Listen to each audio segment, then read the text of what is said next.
Hello friends, நான் USA Tamil பேசுகிறேன். இன்றைக்கி வந்து ஒரு இன்ட்ரெஸ்டிங்கான டாபிக் பார்ப்போம். வெப் 3 இல்லாட்டி வெப் 3.0 அப்படின்னா என்னன்றது நம்ம இந்த வீடியோவில் தெரிஞ்சுக்கலாம், புரிஞ்சுக்கலாம். என்னோட சேனலுக்கு நீங்கள் புதுசாக இருந்தீங்கன்னா கண்டிப்பாக சப்ஸ்கிரைப் பண்ணுங்கள். இந்த சேனலோட அவேர்னஸ்லாம் உங்கள் ஃப்ரெண்ட்ஸ் கிட்ட போய் கொடுங்க, அவங்கள வந்து இந்த சேனலை வந்து பார்க்கட்டும். என்னோட வெப்சைட் usatamilian.com, அதை போய் விசிட் பண்ணுங்கள். அங்கே நிறைய டெக்னிக்கல் டாபிக்ஸ் வந்து நான் ஆர்கனைஸ் பண்ணி வச்சுருக்கேன். உங்களுக்கு சூப்பர் ஹெல்ப்ஃபுல்லாக இருக்கும். என்னோட தமிழ் சயின்ஸ் கம்யூனிட்டி வாட்ஸ்அப் சேனலோட லிங்க் வந்து நான் பின் கமெண்ட்லேயும் டிஸ்கிரிப்ஷன்லேயும் போடுறேன். அதை ஃபாலோ பண்ணுறது வந்து ஜாயின் பண்ணுங்கள். அங்கே நிறைய டெக்னிக்கல் கான்வர்சேஷன்ஸில் வந்து நீங்கள் இன்வால்வ் ஆக முடியும். நீங்கள் நிறைய கொஸ்டின்ஸ் கேட்கலாம், உங்கள் டவுட்ஸ்லாம் வந்து கிளியர் பண்ணிக்கலாம். நிறைய மெம்பர்ஸ் கிட்ட உங்களால் இன்ட்ராக்ட் பண்ண முடியும். நானும் உங்ககிட்ட இருந்து நிறைய விஷயங்கள் கற்றுக்க வாய்ப்பு இருக்குது. சரி, நம்ம வீடியோக்குள்ள போகலாங்களா? ஓகே.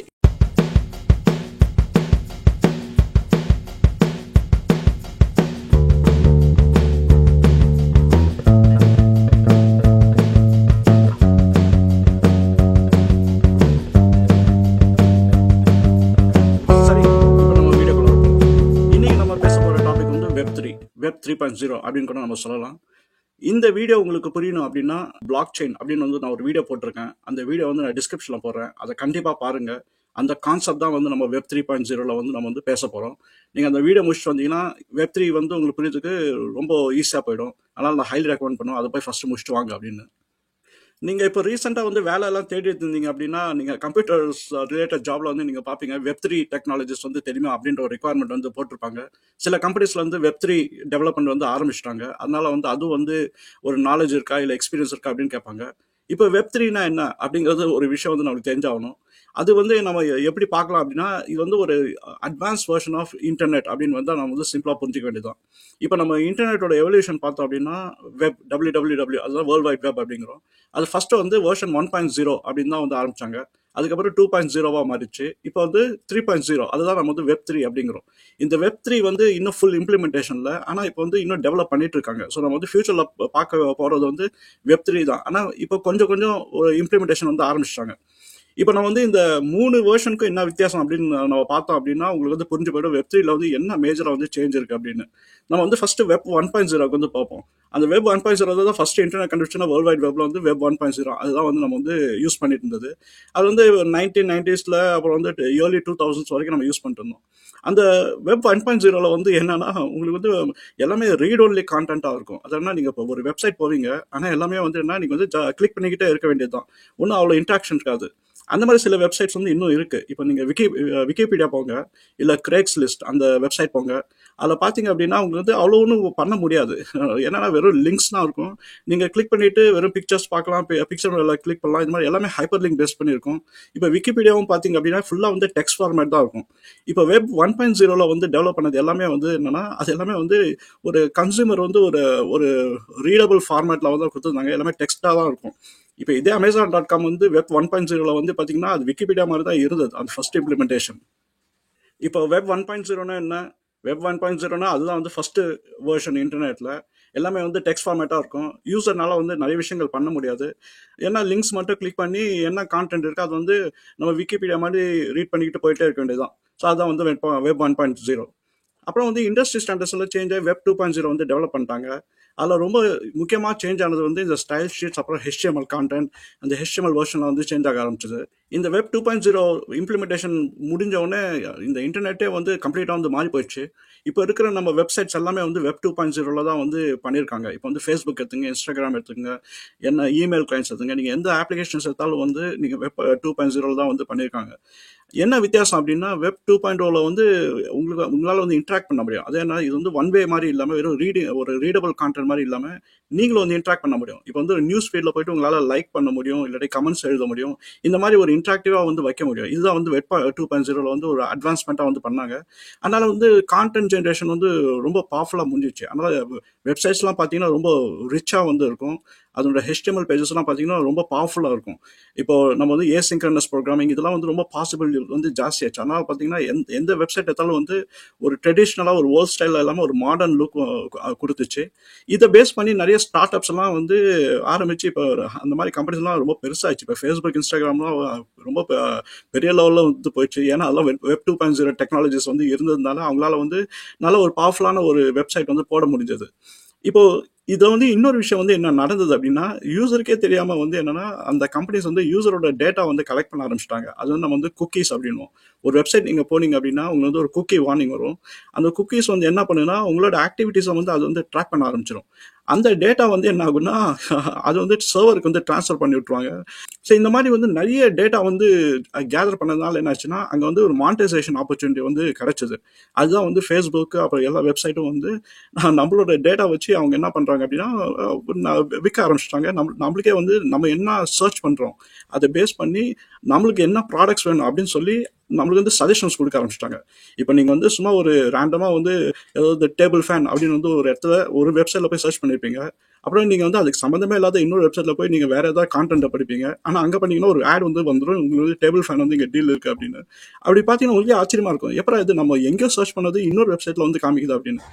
அதுக்கு ரீசன் வந்து என்ன அப்படின்னா, இந்த கம்பெனிஸ் எல்லாம் நம்மளோட டேட்டா வந்து ஒரு கரன்சியா யூஸ் பண்ணி அவங்க அட்வான்டேஜ் எடுத்துக்கிட்டாங்க. அவங்க காசு பார்க்க ஆரம்பிச்சிட்டாங்க. இப்போ சின்னதா ஒரு ஸ்டார்ட் அப் மாதிரி ஆரம்பிச்சு அது $1 பில்லியன் கம்பெனியா வந்து மாறினதுக்கு ரீசனே வந்து நம்மளோட டேட்டா வச்சு தான் வந்து அவங்களால வந்து மானிட்டைசேஷன் பண்ண முடிஞ்சது. நம்ம டேட்டா எடுத்து இன்னொரு கம்பெனி கிட்ட விற்கும் போது அவங்களும் அந்த டேட்டா வந்து யூஸ் பண்ணி நம்ம வந்து அட்வர்டைஸ்மெண்ட்ஸ் அப்படிலாம் டார்கெட் பண்ணி நம்ம அந்த வலையில வந்து மாட்டிக்கிட்டோம். ஸோ இதுதான் வந்து இப்போதைக்கு வந்து நம்ம வந்து பண்ணிட்டு இருக்கோம். இது வந்து எல்லாருமே இதில் வந்து மாட்டிட்டு இருக்கோம். அதனால வந்து யாரும் எக்ஸப்ஷன் கிடையாது. ஸோ வெப் 2.0 வந்து நிறைய அட்வான்டேஜஸ் இருந்தாலும், நம்மளுக்கு ஒரு இன்ட்ராக்டிவ் ஃபெசிலிட்டி கொடுத்தாலும், அந்த ஒரு பவர்ஃபுல்லான ஒரு ஃபீச்சர் இருந்தாலும், அதே இன்ட்ராக்டிவ் மெக்கானிசம் வச்சு நம்மக்கிட்ட இருந்து நம்ம விஷயங்களே வாங்கி நம்மளுக்கே திருப்பி வந்து விற்கும் போது அந்த கம்பெனிஸ் எல்லாம் வளர்ந்துச்சு. நம்ம வந்து ஒரு கரன்சி மாதிரி நம்ம தான் ஒரு ப்ராடக்ட் மாதிரி வந்து ஆக்கிட்டாங்க. ஸோ அதுதான் வந்து இப்போ போயிட்டு இருக்கு. இப்போ வெப் 3.0 அப்படின்னா என்ன அப்படின்னா, இதுல வந்து இன்னொரு ஒரு என்ஹான்ஸ்மெண்ட் மாதிரி நம்ம வந்து ட்ரீட் பண்ணிக்க வேண்டியதான். 2.0 வந்து இன்னும் கொஞ்சம் என்ஹான்ஸ்மெண்ட். ஆனா இதுல வந்து ஒரு அடிப்படையான ஒரு சேஞ்ச் வந்து இருக்கு வெப் 3.0. அந்த சேஞ்ச் வந்து என்ன அப்படின்னா, நம்ம வந்து இப்போ இந்த கம்பெனிஸ் ஃபேஸ்புக் இந்த மாதிரி நிறைய கம்பெனிஸ் வந்து பெருசா வளர்த்து விட்டதுக்கு ரீசனே வந்து நம்மளோட டேட்டா. இந்த கம்பெனிஸ் வந்து ஒரு டைம்ல வந்து சின்னதாக தான் இருந்தது. அதுக்கப்புறம் வந்து ஒரு கன்சிடரபிள் சைஸ்ல வளர்ந்துட்டோம்னா அவங்க என்ன பண்ணாங்க அப்படின்னா, இந்த டேட்டா வந்து மற்ற கம்பெனிஸ் கூட ஷேர் பண்ணும்போது அந்த கம்பெனியை விலைக்கு வாங்கிட்டாங்க. அது வந்து என்னன்னா, இன்னும் அவங்க கம்பெனி வந்து பெரிய கம்பெனி ஆக்கியாச்சு. இப்போ ஒரு உதாரணம் எடுத்துக்கலாம். இப்போ வந்து Google.com இருக்கு. அதுக்கப்புறம் வந்து யூடியூபை வாங்கினாங்க. அப்போனா இப்போ யூடியூப்ல நடக்கிற விஷயங்கள் வந்து கூகுளுக்கு வந்து தெரிஞ்சிடும், மெயின் வெப்சைட் வந்து தெரிஞ்சிடும். அதே மாதிரி நிறைய ப்ராடக்ட்ஸ் பண்ணி சின்னதாக இருக்கிற ஒரு கம்பெனி வந்து மெகா சைஸ் கம்பெனியாக வந்து மாறிச்சு. இதை வந்து நம்ம சென்ட்ரலைசேஷன் அப்படிங்கிறோம். ஸோ நம்ம வந்து என்ன, எல்லா டேட்டாவும் வந்து ஒரு பெரிய கம்பெனி வந்து ஹோல்ட் பண்ணிட்டு இருக்கு. அவங்க கிட்ட வந்து நிறைய ப்ராடக்ட்ஸ் இருக்கும். இப்போ மெட்டா எடுத்துக்கிட்டிங்கன்னா அவங்க கிட்ட இன்ஸ்டாகிராம் இருக்கு, ஃபேஸ்புக் இருக்கு, அவங்க வாட்ஸ்அப் வாங்கிட்டாங்க. அப்போனா எவ்வளோ டேட்டா வந்து எடுத்து அவங்க வந்து சென்ட்ரலைஸ்டாக வந்துச்சு, அவங்க வந்து எல்லாத்தையும் வந்து கண்ட்ரோல் பண்ண ஆரம்பிச்சிட்டாங்க. ஸோ இதுதான் வந்து வெப் 2.0 நடந்துட்டு இருக்கு. இப்போ வெப் 3.0 கான்செப்ட் வந்து என்னன்னா, இந்த சென்ட்ரலைசேஷனை வந்து உடைக்கிறது தான். உடைச்சி இது வந்து டீசென்ட்ரலைஸ்டாக ஆக்கி யாருமே வந்து டேட்டா ஓன் பண்ணாத மாதிரி பண்ற கான்செப்ட் தான் வந்து வெப் 3.0 வந்து இன்ட்ரடியூஸ் பண்ணுது. உங்களுக்கு ஒரு கொஸ்டின் வரும், அது எப்படி நம்ம வந்து இவ்வளோ பெரிய ஒரு மெகா சைஸ் கம்பெனிஸை வந்து நம்ம உடைக்க முடியுமா அப்படின்னு வந்து கேட்கலாம். ஆக்சுவலாக வந்து ஏற்கனவே பண்ணியிருக்காங்க, ஆனால் வேற செக்டர்ல வந்து பண்ணியிருக்காங்க. இந்த ஃபினான்ஷியல் இன்ஸ்டிடியூஷன் வந்து பண்ணியிருக்காங்க. இப்போ நம்ம சென்ட்ரலைஸ்டாக இருக்கிறது வந்து பேங்க்ஸ் தான். பேங்க்ஸ்ல தான் நம்ம டிரான்சாக்ஷன்ஸ் பண்றோம். ஆனால் இப்போ நீங்க பார்த்தீங்கன்னா கிரிப்டோ கரன்சிஸ் வந்து டீசென்ட்ரலைஸ்டு மெக்கானிசம்ல வந்து ஒர்க் பண்ணிட்டு இருக்கு. அது எல்லாமே வந்து யூசர்ஸ் தான் வந்து மேனேஜ் பண்ணிட்டு இருக்காங்க. அதனோட ப்ரோட்டோகால்ஸ் எல்லாமே வந்து வேற. இப்போ வந்து அந்த ஃபைனான்ஷியல் இண்டஸ்ட்ரியில வந்து பண்றது வந்து என்னன்னா, நம்ம வந்து டீசென்ட்ரலைஸ்டு மெக்கானிசம் வந்து நம்ம கால் பண்றது வந்து பிளாக் செயின் அப்படிங்கிறோம். இந்த பிளாக் செயின் வந்து உங்களுக்கு தெரியும், அந்த வீடியோ போய் பாருங்க, நான் டிஸ்கிரிப்ஷன்ல போட்டிருக்கேன். ஸோ இந்த பிளாக் செயின் மெத்தட்ஸ்ல வந்து நம்ம வந்து ஒரு மெகா சைஸ்ல இருக்கிற ஒரு சென்ட்ரலைஸ்ட் அப்ரோச்சை வந்து தூக்கிட்டு நம்ம வந்து எல்லாமே வந்து டீசென்ட்ரலைஸ் பண்ணி நம்ம யூசர்ஸ் கிட்ட வந்து நம்ம வந்து ஸ்ப்ரெட் பண்ணி விட்டுறோம். உங்களோட டேட்டா வந்து நீங்க வந்து ஒளிச்சு வைக்கலாம். அது வந்து நம்ம வந்து டிஜிட்டல் வேலட் அப்படிங்கிறோம். அந்த டிஜிட்டல் வேலட்டுக்குள்ள நம்ம வந்து டேட்டா ஒளிச்சு வைக்கிறதுனால வந்து என்ன, நீங்க உங்க டேட்டா வந்து யார்கிட்டயும் நீங்க ஷேர் பண்ண போறது இல்லை. ஆனா நீங்க யார்கிட்ட வந்து நீங்க டிரான்சாக்ஷன் பண்ணுமோ அந்த பர்சன் கிட்ட மட்டும்தான் உங்களுக்கு வந்து கம்யூனிகேஷன் இருக்கும். அதுதான் வந்து இந்த பிளாக் செயினோட என்டையர் மெக்கானிசமே. ஸோ அந்த பிளாக் செயின் மெத்தட் தான் வந்து வெப் த்ரீ வந்து அட்வான்ஸ் ஆகிறதுக்கு வந்து ஒரு அடிப்படையே. இப்போ நம்ம வெப் 2.0 வந்து நம்மளோட டேட்டா, அதாவது நம்மளோட சர்ச் ஹிஸ்ட்ரி, அப்புறம் நம்ம பண்ற டிரான்சாக்ஷன்ஸ், நம்மளோட ஆக்டிவிட்டீஸ், நம்ம வந்து சோஷியல் லைஃப், இது எல்லாமே வந்து என்ன ஒரு சென்ட்ரலைஸ்டு சர்வரில் போய் மாட்டிக்கிச்சு. இப்போ வந்து நம்ம இந்த பிளாக் செயின் மாதிரி ஒரு அப்ரோச் எடுத்தோம் அப்படின்னா, அந்த சென்ட்ரலைஸ்டு அப்ரோச் வந்து நம்ம வந்து உடைச்சிடலாம். அதுதான் வந்து வெப் 3.0 வந்து மூவ் ஆயிட்டு இருக்கு. இப்போ பிளாக் செயின் வந்து ஃபைனான்ஷியல் ப்ராப்ளம் அந்த ஒரு செக்ஷன் மட்டும் எடுத்து அதை வந்து சால்வ் பண்ணியிருக்காங்க. இந்த பிட்காயின் அப்புறம் ஈத்தரியம் இதெல்லாம் வந்து சால்வ் பண்ணியிருக்காங்க. இப்போ வெப்3 வந்து நம்மளோட ப்ராக்டிக்கல் பர்பஸஸ், இப்போ நம்ம பண்ண அந்த டேட்டா கரன்சி வந்து நம்ம மற்றவங்க யூஸ் பண்ணாத மாதிரி பார்த்துக்கிட்டோம் அப்படின்னா, இந்த வெப்3 வந்து அதனோட அப்ரோச்சே நம்ம இந்த டீசென்ட்ரலைஸ்டு மெக்கானிசம் வந்து ஒரு கம்பெனிக்கு வந்து ஓனர்ஷிப் கொடுக்காம எல்லாருமே வந்து ஓனர்ஷிப் வைக்கணும் இந்த டேட்டாவை அப்படின்னு சொல்லி போகிறது தான் வந்து வெப்3. இந்த டிரான்சிஷன் வந்து பண்றது வந்து அவ்வளவு ஈஸி கிடையாது. அதனால தான் வந்து வெப்3 வந்து இன்னும் வந்து இவால்வ் ஆகல. ஆனா ஆகிட்டே இருக்கு. இப்போ நம்ம ட்ரெடிஷனலா ஒரு அப்ளிகேஷன் யூஸ் பண்ணோம் அப்படின்னா, நம்ம வந்து ஃபேஸ்புக்ல வாட்ஸ்அப் யூஸ் பண்ணணும். அந்த கம்பெனி தான் டெவலப் பண்ணிருக்கோம். அந்த டெவலப்பர்ஸ் வந்து பப்ளிஷ் பண்ண ஆப்பை தான் நம்ம யூஸ் பண்றோம். அதனால நம்ம டேட்டா எல்லாமே அவங்க கிட்ட போகுது. இப்போ வந்து டீசென்ட்ரலைஸ்டா பண்ணோம் அப்படின்னா, நம்மளோட அப்ளிகேஷன்ஸ் எல்லாம் வந்து என்னன்னா, நம்ம வந்து வெப்3 கம்பேட்டபிளா வந்து நம்ம எழுதி ஆகணும். அப்பனா அந்த அப்ளிகேஷன்ஸ் எல்லாமே வந்து டீசென்ட்ரலைஸ்டு அப்ளிகேஷனா இருக்கணும். அதுதான் வந்து நம்ம இந்த பிட்காயின் அப்ளிகேஷன்ஸ்லாம் யூஸ் பண்றது, ஃபைனான்ஷியல் டிரான்சாக்ஷன் சம்பந்தப்பட்டது. ஸோ நம்மளோட சோஷியல் அப்ளிகேஷன்ஸ்லாம் நம்ம எடுத்துட்டு போயிட்டு இந்த வெப்3 ஃபார்மேட்ல வந்து நம்ம பண்ணி மல்டிபிள் சர்வர்ஸ் மேனேஜ் பண்ற மாதிரி பண்ணிடுச்சு அப்படின்னா, நம்ம வந்து அந்த டீசென்ட்ரலைஸ்ட் அப்ரோச்ல வந்து வந்துடலாம். ஆனா இது வந்து எப்படி பண்றது, இது யார் பண்றது அப்படின்னு பார்த்தா, இதுதான் வந்து டெவலப்பர்ஸ் வந்து வெப்3 டெக்னாலஜியை வந்து கொஞ்சம் கொஞ்சமா அட்வான்ஸ் பண்ணிட்டு இருக்காங்க.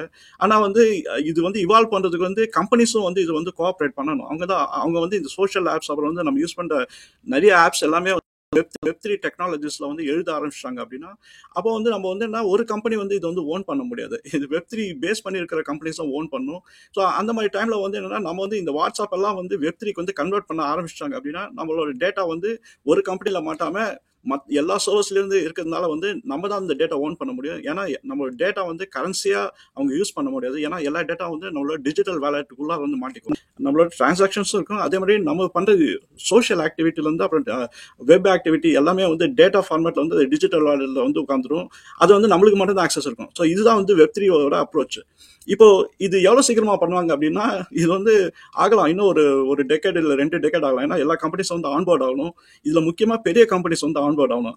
அவங்க ஆன்போர்ட் ஆகிறது வந்து கொஞ்சம் கஷ்டம். ஏன் அப்படின்னா, அவங்க வந்து இந்த மானிட்டைசேஷன் ஆப்பர்ச்சுனிட்டிஸ் வந்து கொஞ்சம் குறைஞ்சிரும். ஏன்னா இதை டீசென்ட்ரலைஸ் பண்ணி விட்டாங்கன்னா, அவங்களோட ஹோல் மானிட்டைசேஷன் மெக்கானிசமே வந்து நம்மளோட டேட்டா வந்து செல் பண்ணி வைக்கிறது தான் வந்து, அதை பேஸ் பண்ணி தான் அவங்க கம்பெனி தான் வளர்ந்துச்சு. அதனால வந்து அவங்க வந்து வேற ஏதாவது ஒரு ரெவன்யூ ஸ்ட்ரீமை கண்டுபிடிச்சு இதெல்லாம் வந்து டீசென்ட்ரலைஸ் பண்ணாங்க அப்படின்னா, நம்ம பாப்புலரா யூஸ் பண்ற எல்லா ஆப்பும் வந்து வெப்3 ஃபார்மேட்ல வந்து எழுதிட முடியும்.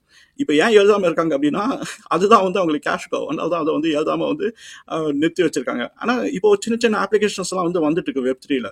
ஸோ நீங்க வந்து வெப்3 அப்ளிகேஷன்ஸ் வந்து யூஸ் பண்ணீங்க அப்படின்னா, அது வந்து ஒருத்தருக்கு வந்து ஓனர்ஷிப் கிடையாது. அது வந்து எல்லாருக்கிட்டையும் ஓனர்ஷிப் இருக்கு அப்படின்னு நீங்க வந்து நினைச்சுக்கலாம். அதனால உங்க டேட்டா வந்து சேஃபா இருக்கும். இப்போ நீங்க ஒரு டெவலப்பரா இருக்கீங்க அப்படின்னு நம்ம அஸ்யூம் பண்ணிக்கலாம். இப்போ வந்து நீங்க சாதாரணமா எழுதுற அப்ளிகேஷனுக்கும் வெப்3 அப்ளிகேஷனுக்கும் என்ன வித்தியாசம் அப்படின்னா, இப்போ நீங்க வந்து ஒரு சாதாரணமா எழுதுற அப்ளிகேஷன் வந்து ஒரு HTML React வச்சு எழுதுவீங்க. ஏதோ சர்வீசஸ் கூட நீங்க கனெக்ட் பண்ணணும் அப்படின்னா, நீங்க வந்து என்ன, அந்த கம்பெனியோட APIs யூஸ் பண்ணி நீங்க அந்த சர்வீஸ் கூட கனெக்ட் பண்ணுவீங்க. அப்பனா நீங்க இன்டராக்ஷன் பண்ற அந்த அப்ளிகேஷன் எல்லாமே வந்து அந்த கம்பெனியில தான் அந்த டேட்டா போய் சேரும். ஸோ அதுதான் வந்து நம்ம ட்ரெடிஷனலா வந்து அப்ளிகேஷன்ஸ் வந்து எழுதுறோம். இப்போ வெப்3ல வந்து என்னன்னா, நீங்க வந்து என்னன்னா, எந்த கம்பெனி கிட்டயும் நீங்க நீங்க வந்து கனெக்ட் பண்ண மாட்டீங்க. நீங்க வந்து என்ன பண்ணீங்கன்னா, இந்த பிளாக் செயின்ல இருக்கிற ஒரு நோட போய் நீங்க கான்டாக்ட் பண்ணுவீங்க. அந்த நோடோட ஆக்சஸ் நீங்க எடுத்து உங்களோட அப்ளிகேஷன்ஸ் வந்து அந்த நோட்ல ரன் பண்ற மாதிரி நீங்க பார்த்துப்பீங்க. அந்த நோட் வந்து டிஸ்ட்ரிபியூட்டட் நெட்வொர்க்ல இருக்கு, அதாவது பீர் டு பீர் நெட்வொர்க்ல இருக்கிறதுனால வந்து என்ன, அங்க அப்ளிகேஷன்ஸ் வந்து எல்லாருக்கிட்டையும் இருக்கும். இதை பாசிபிள் ஆக்குறதா வந்து நம்ம ட்ரெடிஷனல் வேர்ல்ட்ல வந்து நம்ம வந்து APIs அப்படின்னுவோம். இந்த வெப்3ல வந்து நம்ம என்ன சொல்றோம் அப்படின்னா, ஸ்மார்ட் கான்ட்ராக்ட்ஸ் அப்படின்றோம். இந்த ஸ்மார்ட் கான்ட்ராக்ட்ஸ் வந்து நீங்க எழுதிட்டீங்க அப்படின்னா, அந்த ஸ்மார்ட் கான்ட்ராக்ட்ஸ் வந்து இந்த பிளாக் செயின்ல மட்டும் தான் ஒர்க் பண்ணும். அதுவும் ஒரு நோட்ல இருந்து இன்னொரு நோடுக்கு நீங்க கம்யூனிகேட் பண்ண, ஒரு கன்சியூமர் இன்னொரு கன்சியூமர் கூட கம்யூனிகேட் பண்ணணும் அப்படின்னா, அந்த ஸ்மார்ட் கான்ட்ராக்ட்ல இருக்கிற அதனோட பேட்டர்ன் நீங்க ஃபாலோ பண்ணி உங்களால வந்து உங்க டேட்டாவை ப்ரொடெக்ட் பண்ணிட்டு உங்களால வந்து கம்யூனிகேட் பண்ண முடியும். ஸோ இதுக்கு தான் வந்து அந்த அப்ளிகேஷன்ஸ் வந்து நம்ம டெவலப் பண்ணோம். டெவலப் பண்ற எல்லா அப்ளிகேஷன்ஸ் வந்து ஸ்மார்ட் கான்ட்ராக்ட்ஸ் வந்து யூஸ் பண்றதுனால அது பிளாக் செயின்ல மட்டும் தான் ஒர்க் பண்ணும். அது எந்த கம்பெனிக்கும் வந்து அவங்க ஓனர்ஷிப் வந்து கிளைம் பண்ண முடியாது. இது வந்து எல்லாமே பிளாக் செயின் வந்து ஒரு டிஸ்ட்ரிபியூட்டடா இருக்கிறதுனால வந்து ஓனர்ஸ் வந்து எல்லாருமே அப்படின்னு வந்து நம்ம நினைச்சுக்கலாம். ஸோ டெவலப்பர்ஸ் வந்து கம்ப்ளீட்டா வந்து ரீரைட் பண்ணணும். இப்போ இருக்கிற சோஷியல் ஆப் எல்லாம் வெப்3க்கு கொண்டாடணும் அப்படின்னா, அதனால வந்து என்ன, நம்ம வந்து இந்த கம்பெனிஸ்ல ப்ரொவைட் பண்ற APIs எல்லாம் வந்து வெப்3ல வந்து ஒர்க் பண்ணாது. நம்ம ஸ்மார்ட் கான்ட்ராக்ட்ஸா வந்து கன்வெர்ட் பண்ணி இது எழுதணும். ஸோ இதுதான் வந்து டெவலப்பர்ஸ் வந்து பண்ண வேண்டிய வேலை. இது கொஞ்சம் டைம் எடுக்கும். ஆனா இது பண்ணிட்டாங்க அப்படின்னா, நம்ம வந்து இப்போ இருக்க சென்ட்ரலைஸ் சிஸ்டம் வந்து உடைச்சி டீசென்ட்ரலைஸ்டா மாத்திடுவோம் நம்ம சோஷியல் ப்ரொஃபைல்லாம். சரி, என்னால் முடிஞ்ச அளவுக்கு வந்து நான் வெப்3னா என்ன அப்படிங்கிறத உங்களுக்கு நான் தெளிவாக விளக்கிருக்கேன்னு நினைக்கிறேன். உங்களுக்கு இந்த கான்டென்ட்லாம் பிடிச்சுன்னா என் சேனலை வந்து சப்ஸ்கிரைப் பண்ணுங்கள். நீங்கள் பண்ணிடலாம். உங்கள் ஃப்ரெண்ட்ஸ்கிட்டையும் இப்போ ரெக்கமெண்ட் பண்ணுங்கள், அவங்களும் வந்து இந்த சேனலாக வந்து பார்க்கட்டும். என்னோட தமிழ் சயின்ஸ் கமெண்ட்லேயே ஜாயின் பண்ணுங்கள். உங்களுக்கு வந்து சூப்பர் ஹெல்ப்ஃபுல்லாக இருக்கும். நம்ம அடுத்த வீடியோவில் இன்னொரு இன்ட்ரெஸ்டிங்கான டாப்பிக்கோட பார்ப்போம். சரிங்களா? பாய்.